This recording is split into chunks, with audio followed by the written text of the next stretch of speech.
ሰላም ጤና ይስጥልን የተከበራችሁ ውድ ኢትዮጵያውያን ሁላችሁም በያላችሁበት ሰላምና ጤና እየተመኘን ለሰዓቱ የተመረጡ አጫጭር መረጃዎችን ይዘን ተመልሰናል። አዘጋጅና አቅራቢ ቶፕ ሚዲያ ነው። እስከ ፍጻሜው አብረን እንቆይ።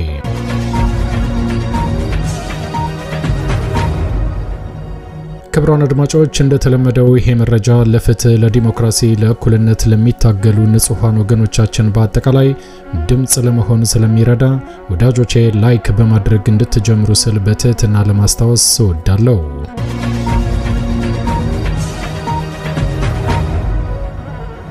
ውድ ኢትዮጵያውያን በቅድሚያ እንኳን ለ130ኛው የአድዋ የድል በዓል በሰላም በጤና በፍቅር አደረሳችሁ ለማለት እንወዳለን።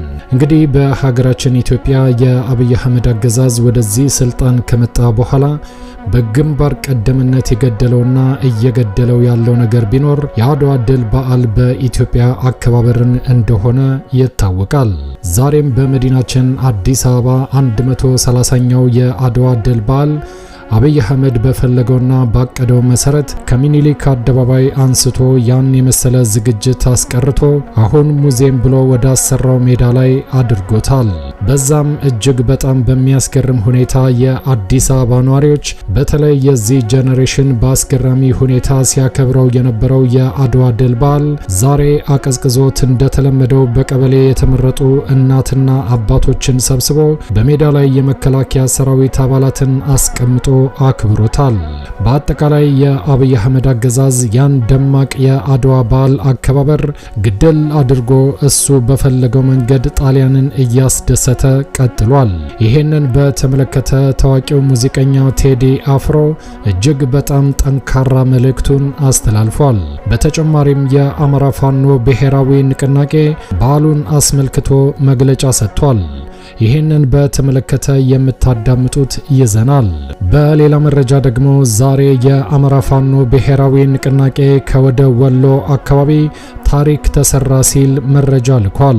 በወሎ አካባቢ በነበረ ጠንካራ ውጊያ የአማራ ፋኖ ብሔራዊ ንቅናቄ ድል መጎናጸፉንና ታሪክ መሰራቱን አብስሯል። ይህንን በተመለከተም የምታዳምጡት ይዘናል። እስከ ፍጻሜው ከቆያችሁ ታዳምጣላችሁ። መልካም ቆይታ።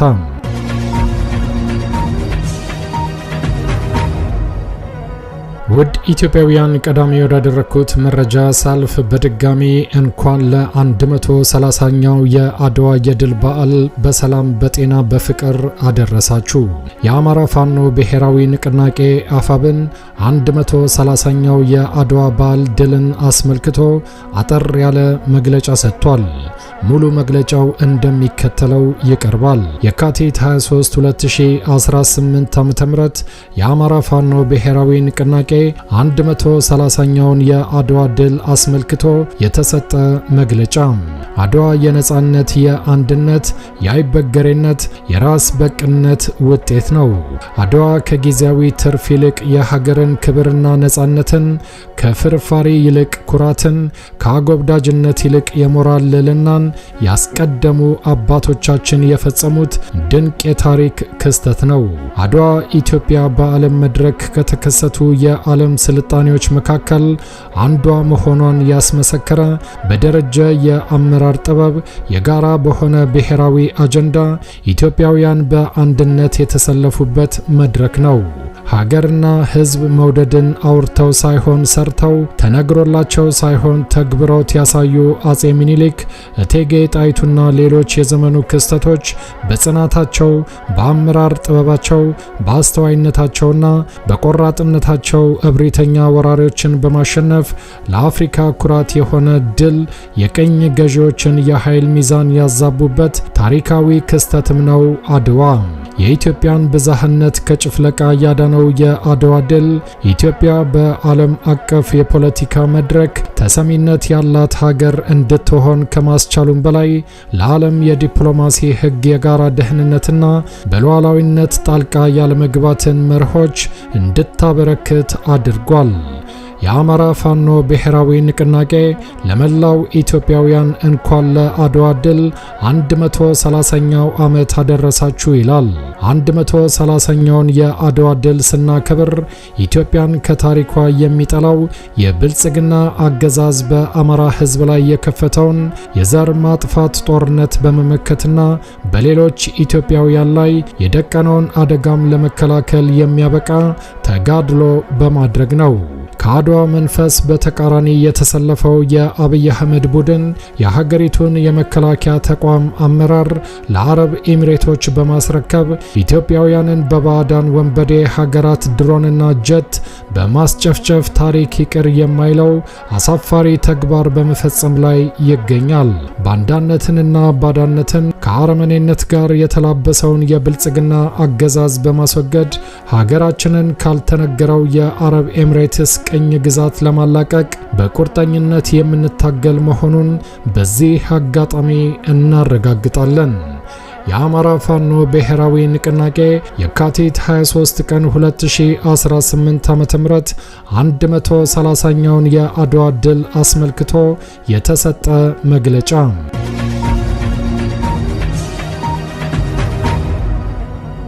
ውድ ኢትዮጵያውያን ወደሚቀጥለው መረጃ ሳልፍ ደግሞ አሁንም 130ኛውን የአድዋ ድል በዓል አስመልክቶ ታዋቂው የሙዚቃ ንጉስ ቴዎድሮስ ካሳሁን ቴዲ አፍሮ ደማቅ የሆነ መልእክቱን አስተላልፏል።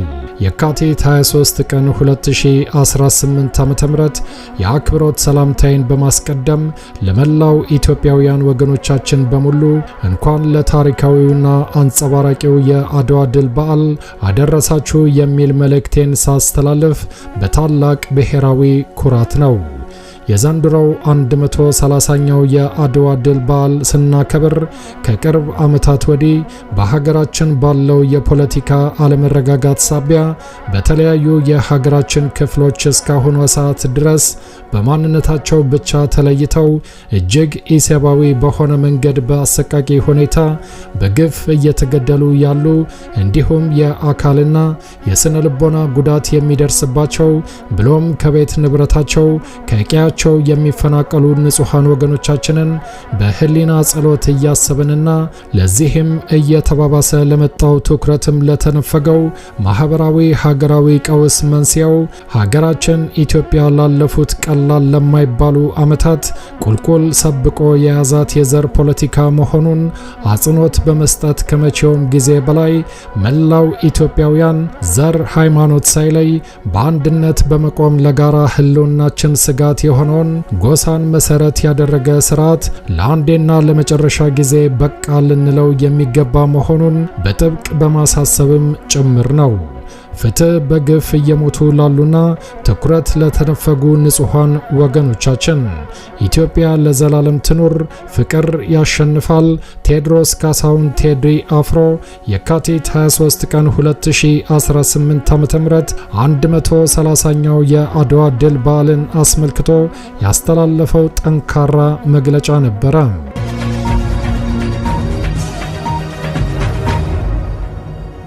ውድ ኢትዮጵያውያን እንዳዳመጣችሁት እንግዲህ የሙዚቃው ንጉስ ቴዎድሮስ ካሳሁን ዛሬ ያስተላለፈው መልእክት እጅግ በጣም ጠንካራ እንደሆነ እንዳዳመጣችሁት ነው። ቴዲ አፍሮ 130ኛ የአድዋ ድል በዓልን አስመልክቶ ያስተላለፈው ጠንካራ መልእክት የዘር ፖለቲካ ከኢትዮጵያ ምድር ለአንዴና ለመጨረሻ ጊዜ እንዲጠፋ ሁሉም ኢትዮጵያውያን በጋራ እንዲቆምና ትግሉን አጠናክሮ እንዲቀጥል ጥሪ አስተላልፏል። ይሄ የቴዲ አፍሮ ጠንካራ መልእክት በራሱ የፌስቡክ ገጽ ላይ ያስተላለፈው ሲሆን እስካሁን ከ70,000 በላይ ላይክ ተሰጥቶታል። ከ4,900 በላይ ኢትዮጵያውያን በኮሜንት ተሳትፈውበታል። አብዛኛው ኮሜንትን ለማንበብ ሞክረናል። እጅግ በጣም በሚያስገርም ሁኔታ የኢትዮጵያ ሕዝብ የዘር ፖለቲካ ሰልችቶታል። ለአንዴና ለመጨረሻ ጊዜ የሚመራው ካገኘ ይሄንን አስከፊ የዘር ፖለቲካ ለአንዴና ለመጨረሻ ጊዜ ለመታገል የቆረጠ ሕዝብ መሆኑን አስመስክሯል። በድፍረት ቴዲ አፍሮ መንገዱን ከፍቷል። ኢትዮጵያውያን ይከተሉታል ተብሎ ይጠበቃል።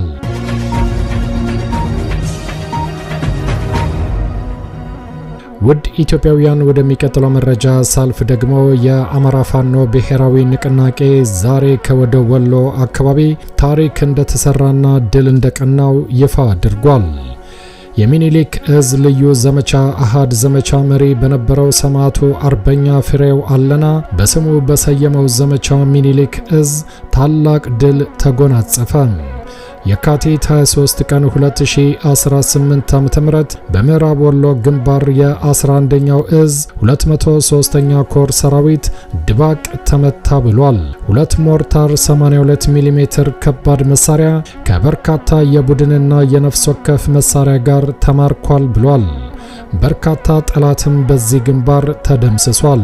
በዘመቻ አርበኛ ፍሬው አለና መቅደላ፣ ተንታ፣ አማራ ሳይንትና ወግድ ወረዳ ላይ በተደረገው ጠንካራ ውጊያ ታሪክ ተሰርቷል ብሏል።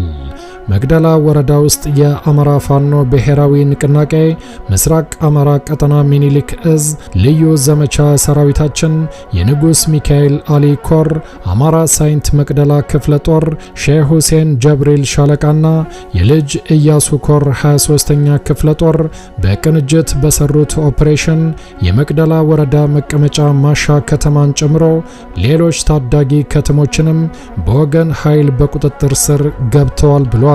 የጠላት ኃይል ከየካቲት 20 2018 ዓ.ም ከማለዳው ጀምሮ መቅደላ ወረዳ ማሻ ከተማና ተንታን ጨምሮ በርካታ አካባቢዎችን ኔትወርክ በማጥፋት የሚኒሊክ እዝ ልዩ ዘመቻ በላጎ ተወርዋሪ ሻለቃን ጨምሮ ወዳሉበት ቀጠና 83ኛ ክፍለ ጦርን ጨምሮ በበርካታ እግረኛ ሰራዊትና መካናይዝድ እንዲሁም በሁለት ድሮን ታግዞ የማጥቃት እርምጃ የጀመረ ሲሆን ንስሮቹ የአማራ ፋኖ በመከላከልና መልሶ ማጥቃት በማድረግም ይዞታዎቹ የነበሩትን መቅደላ ወረዳ ማሻና አካባቢውን አስለቅቀው በመቆጣጠር ወደ ጊምቢና ደሴ እግሬ አውጪኝ ብሎ እንዲሸሽ በማድረግና 2 ሞርታርን ጨምሮ የቡድንና የነፍስ ወከፍ የጦር መሳሪያ ብሎም በርካታ ሰራዊት ተማርኮ ታላቅ ድል አስመዝግበናል ብለዋል። በዚህ ጠንካራ በተባለው ተጋድሎ የሚኒሊክ እዝ ልዩ ዘመቻ በላጎ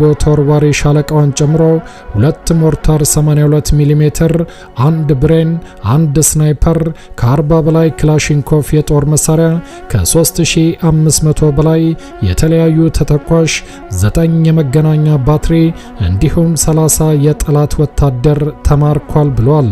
ልጅ ኢያሱ ኮር 23ኛ ክፍለ ጦር 1ኛ ሻለቃ ወደ ተንታ ከተማ ማጥቃት በማድረግም በርካታ የጠላት ሰራዊትን በመደምሰስ ተንታ ከተማን በቁጥጥራቸው ስር አስገብተዋል።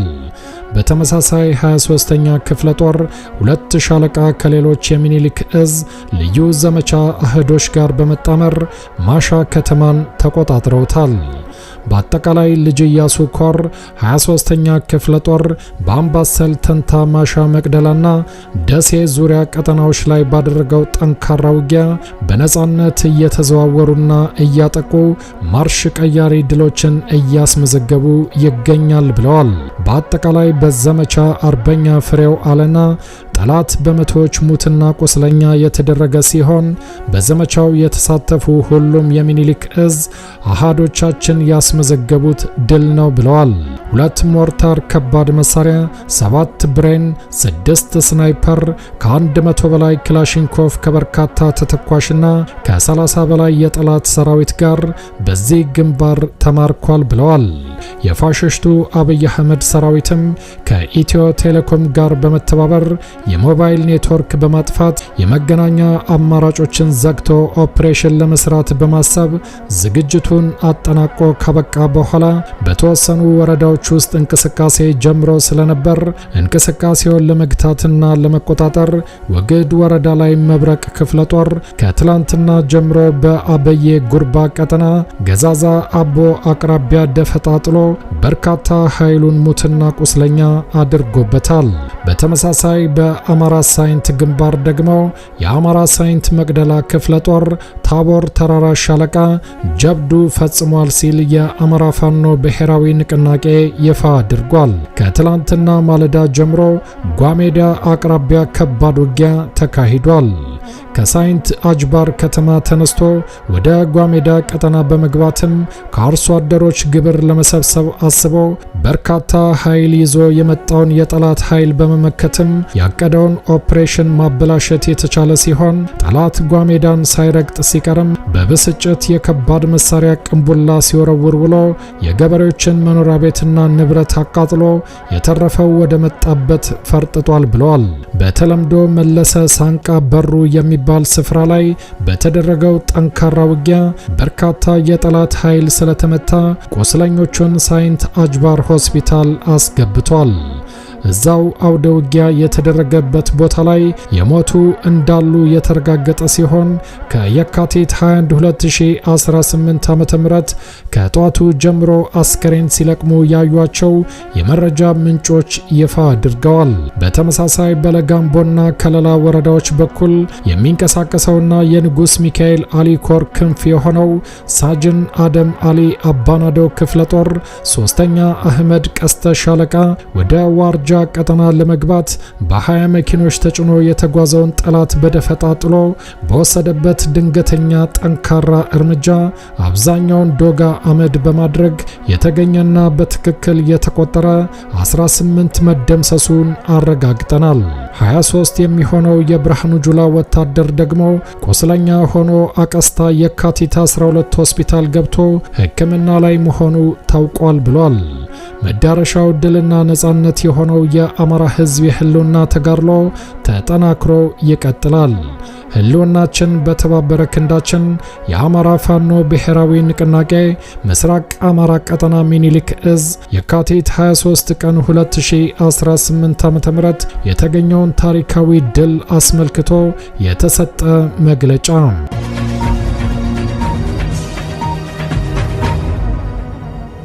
የተከበራችሁ ክቡራን አድማጮች ለሰዓቱ ያዘጋጀነው አጫጭር መረጃ ይሄን ይመስል ነበር። በድጋሚ ለመላው ኢትዮጵያውያን በአጠቃላይ እንኳን ለ130ኛው የአድዋ ድል በዓል በሰላም በጤና በፍቅር አደረሳችሁ ለማለት እንወዳለን። በሌሎች አጫጭር መረጃዎች እስከምንገናኝ ቸር ያሰማን። ኢትዮጵያ ለዘላለም ትኖር።